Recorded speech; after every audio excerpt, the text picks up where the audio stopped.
right, bowl season is here. Moving on to the 27th, Tuesday, Birmingham Bowl. We got Coastal Carolina taking on East Carolina.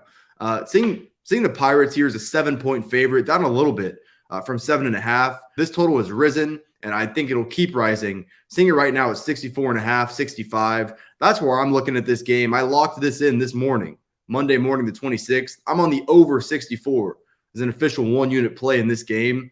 A lot to get to on both sides, starting with Coastal Carolina. They lose their head coach, Jamie Chadwell. Their quarterback, Grayson McCall, will be entering the portal after this game. He is playing in this game, though, and I think that's really important. You know, this game is going to feature two secondaries that suck. I like Grayson McCall a lot.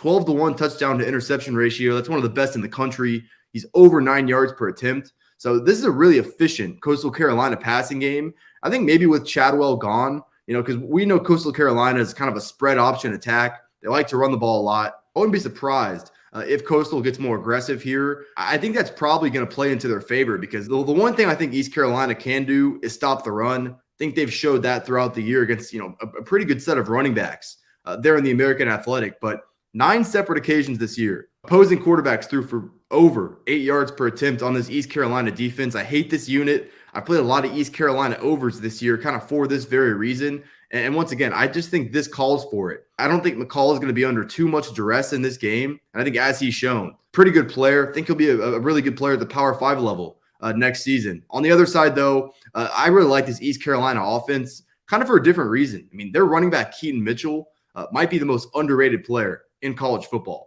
Almost 7.5 yards per carry this year. I mean, 7.5 yards per carry is an elite mark.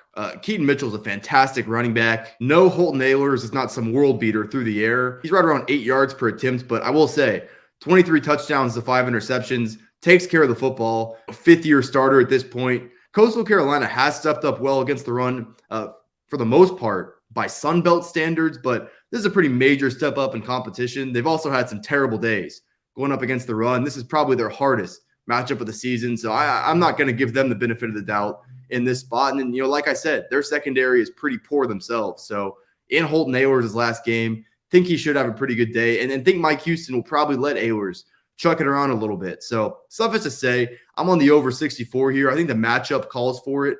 I know Coastal Carolina is kind of that spread option team, but in systems like that, you're going to be able to create explosive plays through the air. We've really seen that with Grayson McCall here these last few years at Coastal. I think East Carolina, quite frankly, should get whatever they want against this Coastal defense. As far as the side goes, I think a lot will be made of Jamie Chadwell leaving. Obviously, we don't know how these guys are going to respond to that.